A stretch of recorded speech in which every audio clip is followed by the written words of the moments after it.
This is Airsoft McGee 95 here, and this will be the first, and I hope a series of many reviews on various airsoft guns and equipment.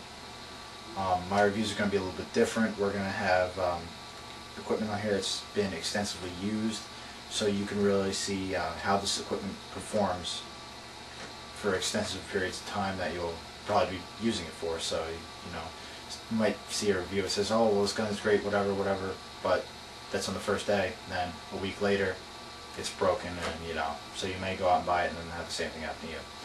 So I hope to eliminate that by reviewing equipment that has been used. And today we'll be reviewing the JG AK-47 RIS, which is the rail interface system version. It has rails in the front. I'll show you in a minute.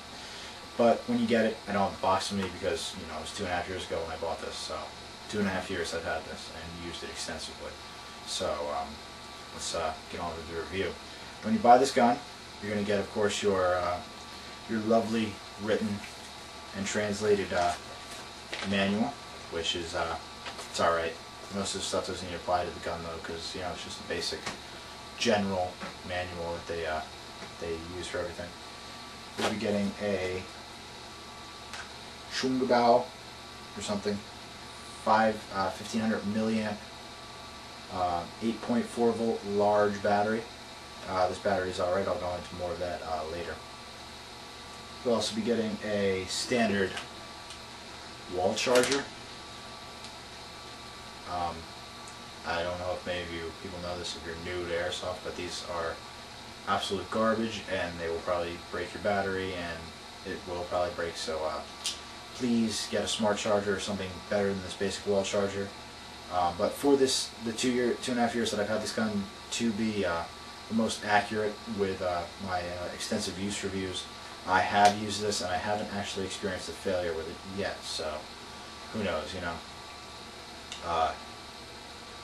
Alright, you'll also be getting a 600 round high capacity waffle magazine. This mag is alright. It feeds actually fairly well. I'll go into more of that later. And for some reason, another lovely thing you'll be getting is just a bunch of various parts in a little baggie. I don't honestly, I have no idea why they give you. There's a few parts for the magazine, a few parts for the gun, and then even a M4. I don't know if you know, but on the M4, the stock has a little screw, and what holds that on when the adjustment lever. They give you one of those. I have no idea why, but they give you that for some reason. I don't know. I thought I'd just bring it up. And of course, you'll be getting the gun itself. All right. So this is it. As you can see, zoom in a bit on it here. I've got the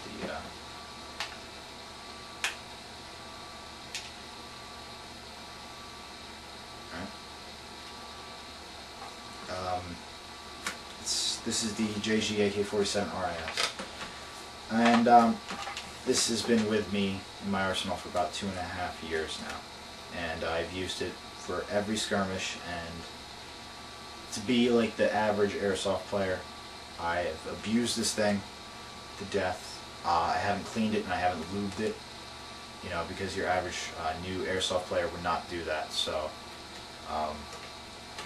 that's how I did it, and it's actually held up pretty good. So let's go over the basic body. Mind you, after 2.5 years, you have a metal front sight post, metal outer barrel, metal faux cleaning rod, metal faux gas tube. The upper receiver cover is metal. The charging handle bolt is metal. The selector lever is metal, because I know how much everyone loves to know every metal part on the gun. There's a metal trigger, metal, metal trigger guard, and metal magazine catch. And just to let everyone know, all the screws are metal, because everyone always asks, what's the metal on the gun? All right, everything but the body and the rails is metal. All right, okay. Because I know someone would probably post that in the comment. All right, let's go over it. We'll start from the front of the rifle. I'll begin here. front of the gun. I've removed the metal orange flash hider because I really don't need it and I find it really gaudy. This is metal, it wobbles a little bit, but there is a screw underneath the faux thing, which is removable, by the way. If you don't like it, you just pop it down and it comes off. I'll show you later. Alright. You get the rails. There's the top rail, 2 side rails, and bottom rail. On the side I have mounted a laser, just for, because I know how much everybody loves bolting crap to their guns, so I just decided to throw one on there. I really don't usually use this, but it works fine actually. It does also come with a vertical grip which folds down. I hate it because this gun, in my opinion, is way too long to be using a vertical grip on it, and I find it uncomfortable. So I don't like it, and I took it off. Next we'll go down to the mid part of the gun, and I'll talk about the internals. Alright, this is the midsection of the gun. You have a selector lever here, of course, standard AK selector lever, full auto, semi. It works fine. You have your bolt. Sounds like crap, but oh well. And we'll talk about the gearbox, and here's a version 3 gearbox.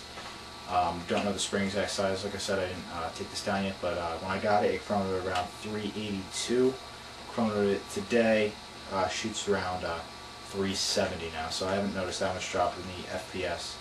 And like I said, you really don't need the FPS, or fire rate, as long as you hit the person, Alright, so, and I'll also talk about the hop up here. The hop up adjustment is inside here, and standard slider.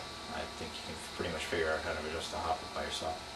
The accuracy is decent, out to like 160, 170 feet. I can hit a telephone pole, standing. It's not that great, but hey, it'll get you there for a beginner's AG. Alright, and that's pretty much the externals of this gun. One little thing, it doesn't rattle ridiculously like most cheap guns do, which is a nice feature if you're trying to be a bit stealthy. Alright, now we'll just go to the things that that come with this. Of course, it comes with your magazine, which is a 600 round high capacity waffle magazine. This mag is actually very good. It holds 600 rounds, winds, feeds fine. Only problem with it, it breaks. I've had 2 of these, they've both broken. I have dropped them a few times, not on anything hard even, and they broke, so, just be careful with it. But it does feed fine, and it does have the winding key feature, which does make it a lot easier to wind this mag. But anyway, like I said, I don't use it anyway, so it's no big deal. Just get some mid caps, because unless you're a freaking noob, you spraying 600 rounds all over the place, Get these are mag mid caps. This feeds fine, fits fine. I have 3 of them. They fit and work fine. So just buy some mid caps when you buy it. They're not that much of an investment, and people won't think you're a noob when you go out there and you're not spraying around 600 rounds. All right. Your next thing you get, going a little more detail, is the 1500 milliamp Schumgebau battery. This battery, it's actually fairly decent. I've used this. There's a fair amount of internal resistance, so the fire rate isn't as great as you would get with like an Intellect 9.6 battery or some other brand that's better than this, which is a Schumgebau. I don't know, it's some cheapo China man battery, but it gets the